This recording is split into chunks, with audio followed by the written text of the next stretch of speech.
Hello and welcome back to Assetto Corsa for yet another video on the Nordschleife challenge. Thank you very much for joining me in this video, and this week we are going to be taking a look at this. This is the 2016 Porsche 911R, or I believe it's called the 991 Mach 2. I think that is its internal name. So this is a 4-litre flat 6 rear wheel drive. I would say monster, but again I think that word is used quite a few times. Just a very nice rear wheel drive 4-litre flat 6 vehicle. The engine produces 493 brake horsepower at 8,250 rpm. This car revs up to almost 9,000 rpm and also produces 339 foot-pounds of torque, or that's 400 and pound-feet of torque, or 460 newton meters of torque at 6,250 rpm. Those stats, coupled with those wheels and those particular tyres, allow this car to propel itself to 60 miles per hour in 3.7 seconds and then keep going up to 201 miles per hour. To get the car to that, the engine is mated to a 6-speed manual transmission. That is correct. We have a H-pattern gearbox in this vehicle. The car itself weighs 1,370 kilograms, or 3,020 pounds for those people who do work in imperial units. And what else do I have to? I'm just trying to think. Am I missing anything in particular about this car? No, not really, apart from the tyres. The tyres on this vehicle are I've got to remember this. 245 35 R20s on the front and 305 30 R20s on the rear. I think that is correct. So we've got the mass of the vehicle, fairly light at 1,370 kilos. We've got the power, we've got the acceleration, we've got what tyres we are on.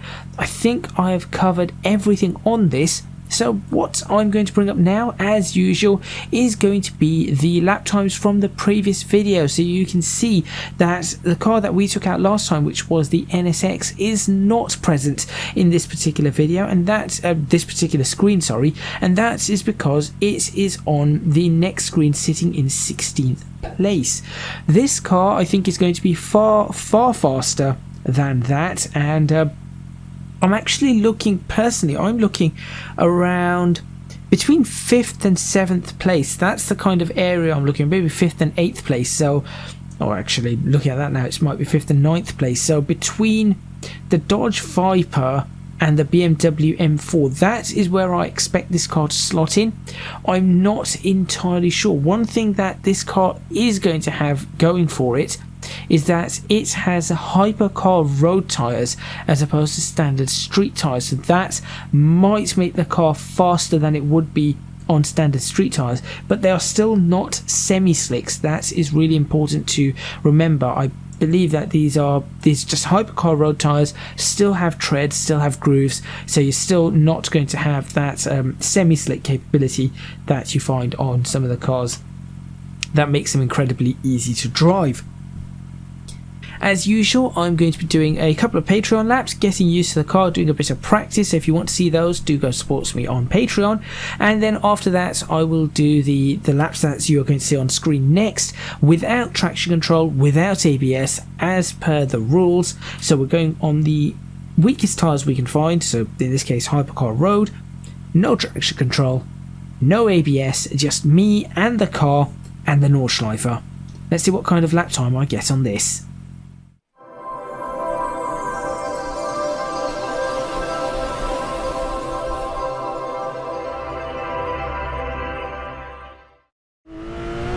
Okay, well, here we go. So I've done my practice laps, and I'm going to tell you now, this car is phenomenally good.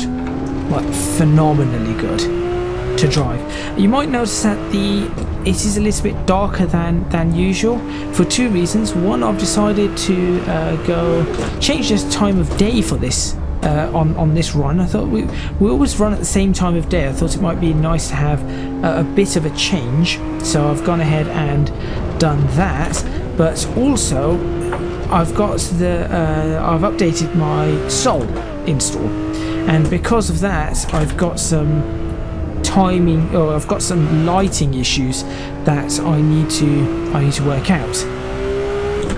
So that is why, if things look a little bit odd, that is the reason. I'm actually going to put my full beams on so that any darker areas are lit up properly, so we'll be able to at least appreciate that a little bit better. And then we might as well start talking about the car. I know I'm about 3/10 down already on the first lap. Generally on the first lap I tend to look at the timer a lot more than I would on the second lap, but what I am going to say is that this car is incredibly good. I mean, it's phenomenal. It really, really is, and I am thoroughly impressed with this car. It isn't so much the tyres on the car that have caused this, because the tyres still slide around, the car still skips around and does all of that kind of stuff. So I know for a fact it isn't just the tyres that are causing this, it is the design of the car. It's been developed in such a way, and that coming out of corners you just have so much grip off the rear wheels. It is phenomenally good, truly is. Again, if you want to put your guesses for what lap time we're expecting on a car like this, please do leave them in the comments box now. Pop your time in there, and let's see how close you actually get to the time. I'm not going to tell you what time I've seen this car do on the practice laps or what times it's been predicted to do. You do know what my guess is, my initial guess. That was somewhere between the 7:57 mark and the 8 minutes 10 mark, or thereabouts. 8 minutes 10, 8 minutes 5, sorry.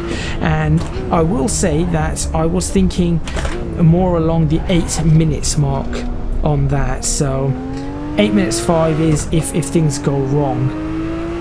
That's my thoughts. I won't tell you whether this car is faster or slower than that, but obviously you'll find out at the end of the first lap.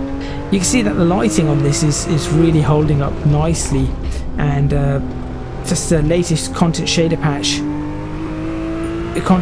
patch lighting and everything, and the Sol lighting and everything is just it's working very, very nicely now.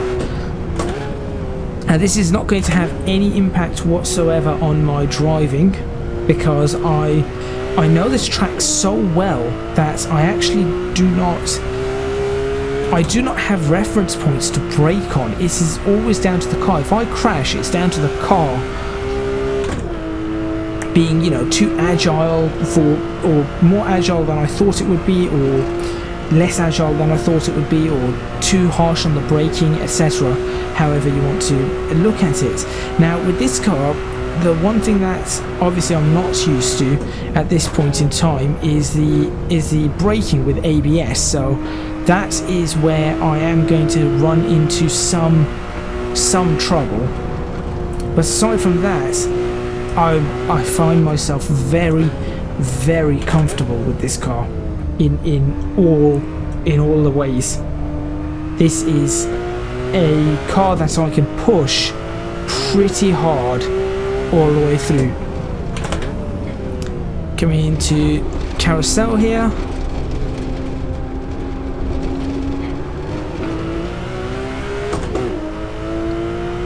And you can just see how much time I'm gaining through a lot of these. I'll be honest, I wasn't expecting to gain so much time through that, although then I've gone ahead and subsequently lost some time through that section.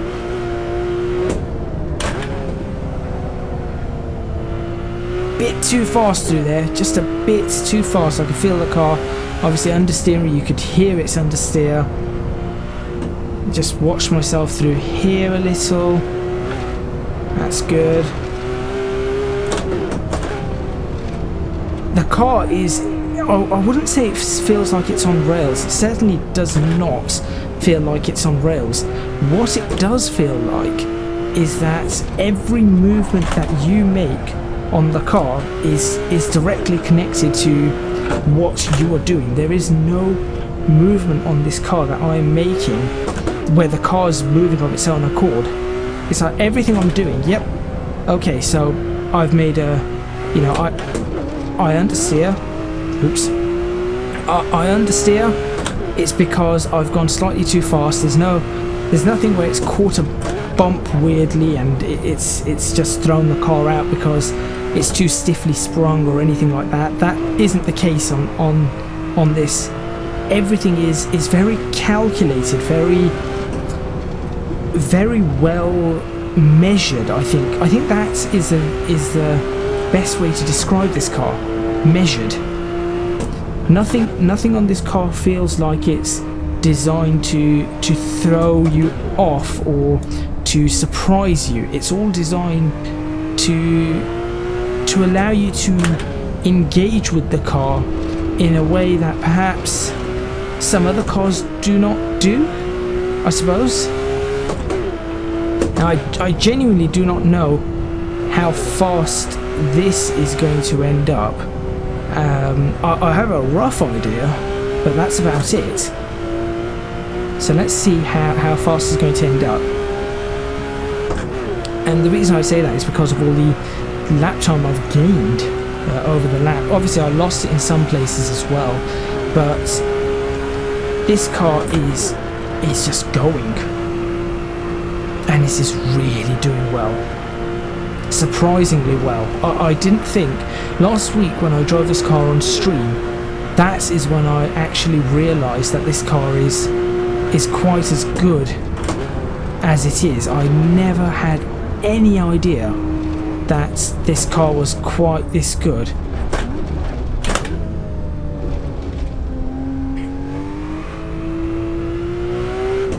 There we go, into this corner. 7 minutes 44.54. Wait a minute, that's only a tenth. That is 1/10 off the 458. Okay, I'll be honest, I didn't think it was going that fast. I thought that this was a... Now, I really hope that it is not down to the hypercar road tyres that have really helped this get up to that point. I'd like to think not, given, you know, how much I am actually pushing the car.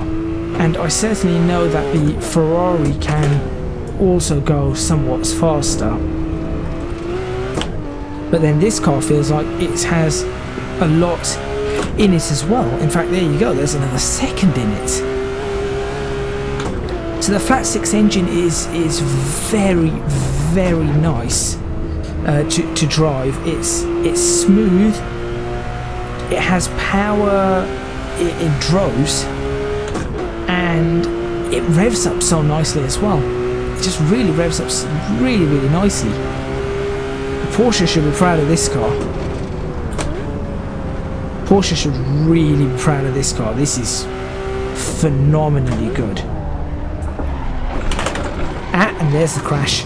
And that's what I was talking about with the brakes. Okay.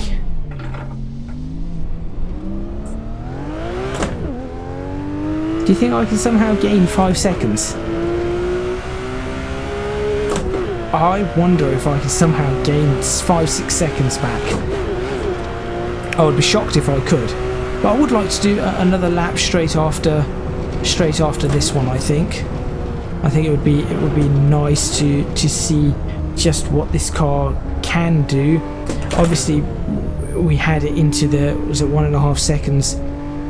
1.5 seconds up on the previous lap, which would have put this into first place. And that is shockingly good. As I said, I was not expecting that kind of lap time to come out of a car like this at all, not in the slightest. There's the brakes again, catching me out. So again, it's down to ABS. Because of ABS braking, you do get caught out with that when you're actually doing so, because these cars are designed to run with ABS. So you switch ABS off and you've got to have very precise feel of the brakes, something that you do not tend to get on something like a Logitech G27, for example.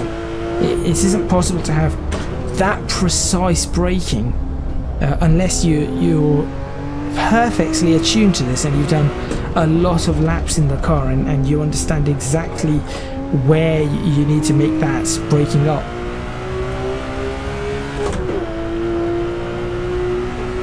But yeah, that being said, I am actually gaining lap time. That is another surprise. I'm actually gaining lap time here.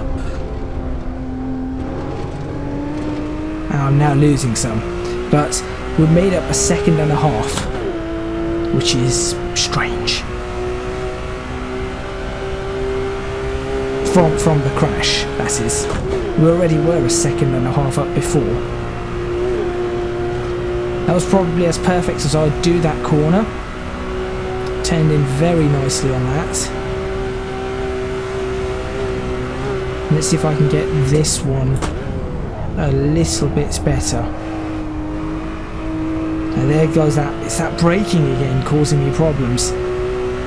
Obviously I'm pushing the car just a little bit more than maybe I would like to, but I think it's nice that whilst I'm on I'd say a cool down lap. Obviously this isn't really a cool down lap, but it's a lap on which it's where my lap time has been nullified or invalidated due to my own stupid driving.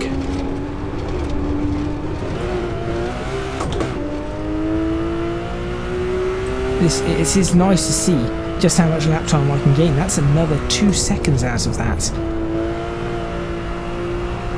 That is impressive. Like, this is seriously impressive stuff here.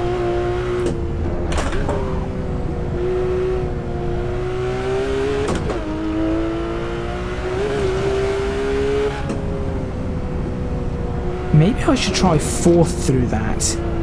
Not entirely certain. Now, I think 4th would have been good through all of that instead of 3rd, and then 3rd up here would be fine. And then I wonder if 3rd through all of this is good. 3rd through all of this is actually good.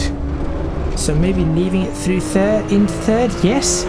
Leaving it in 3rd is a good idea. How about 3rd through here as well? Yep, also through here. So that entire section is 3rd. I wonder if 3rd actually works up here. And surprisingly works up here, though I think 2nd might still be better there if I get the input on that right. This car is just quick. It's just quick everywhere, and I'm realising something, that I do not have to really push this car to its limits for it to go into first place. Yeah, I do not have to push this car to its limits for it to go into first place.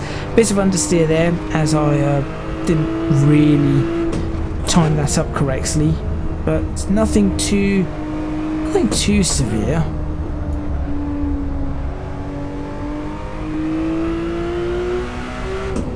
And I feel like if I had this car with ABS enabled, it would be a whole different ballgame. I think a lot of these cars, if they had ABS enabled, I'd be a lot faster in, because I'd just slam on the brakes. And one of my biggest letdowns in right now with my setup, this isn't my wheel or my gear stick or anything like that. I think it's my pedals are the biggest problem with my setup. I do think that I am missing a lot of time on the pedals. Of course, my wheel and everything, it will help me.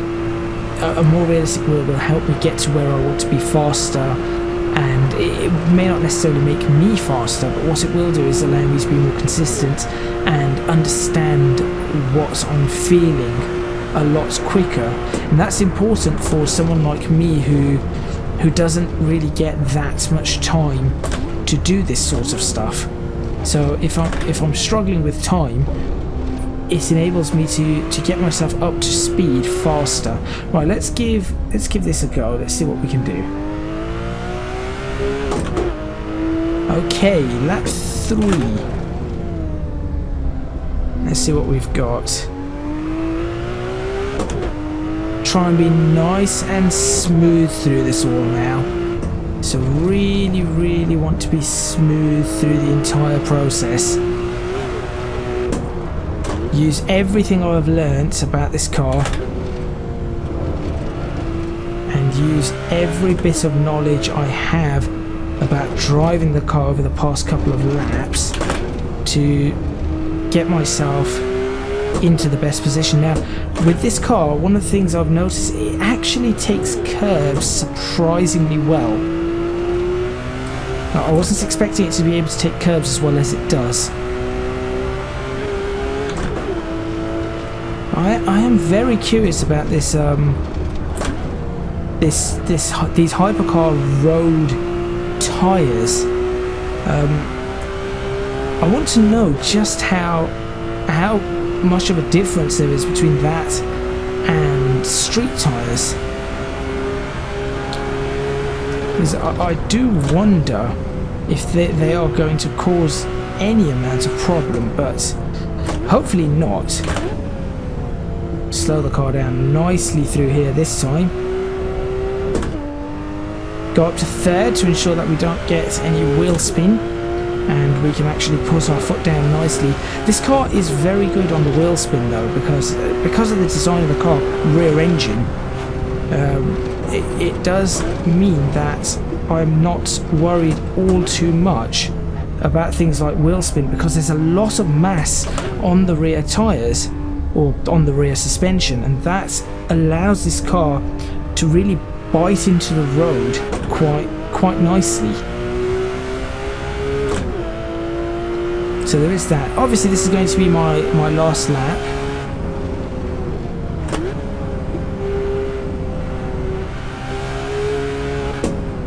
Let's see if I can get into this a little bit better now. It's a little bit better, not by much. Down to 2nd. Car's gripping up nicely through this. Again, it's not so much getting one corner incredibly fast. It's managing to get the entire sequence going well, because just getting one corner fast is not going to help, of course. You need to get the entire sequence going as fast as you can, and you really need to be able to be fast over a lap. Being fast on one corner is of course great, but what's the point of being fast on one corner if that is it? Great, I'm fast around turn 17. Okay, anything else? No, that's about it. I'm fast around turn 17. You want turns 1 through 16 and 18 through whatever? Well, that 18 through 100 and... how many turns on the Nordschleife? I've forgotten. 100 and something? 152? 154? Something like that. I think. But how many corners there are on the Nordschleife? I really should count how many there are. And what counts as a corner is another thing. But, you know, if you just fast around one, that's no good. 2 laps in a row I've done that perfectly. Shocked. I suppose that just shows how good this car is and how easy it is to get comfortable with the car.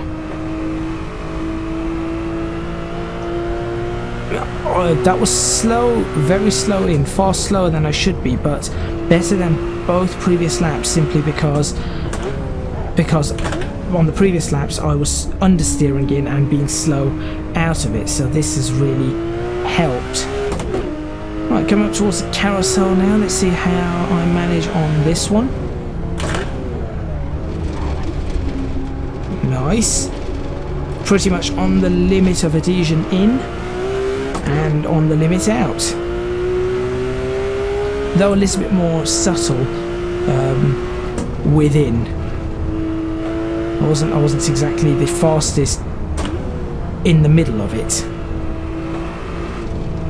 Alright, let's try and get the gearing right here. Second in nice and early, turn it in, flat through, there we go.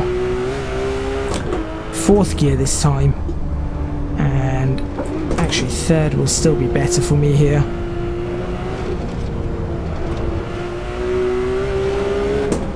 Just leave it in third through all of this now. I think, as I worked out last time, this entire section can take third quite easily.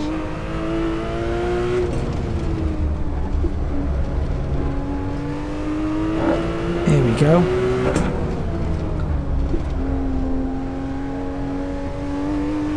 I might try second here though.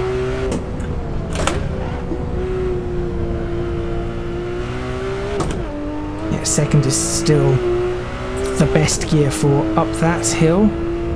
I really should start learning the corner names of a lot of these corners. Unfortunately, I still have not got around to learning the corner names of all the corners yet. There we go. Right, slightly on the brakes, turn this in nicely and then floor it. So you can straight line this, that section, and then turn it in here, stick on this side, on the brakes for that, turn it in nice and early, trying to keep it, bring it in nice and tight again so that you've got the turn in here. It's a little bit of understeer, I wasn't expecting that from the car. Down to second, cut this in nicely, probably the best exit I've had out of Mini Carousel. Watch that little bump, that can throw you off. Down on the brakes, down to third gear, turn in nicely on this, prepare yourself for the back straight, so hold third, floor it now, and off you go. Now all I've got to do is make sure I do not mess up right at the end. So my thoughts on this car: this is a very, very good car to drive. Like, genuinely it's agile, it's responsive, it isn't too big as well. It doesn't feel unwieldy. The turning on the car is good.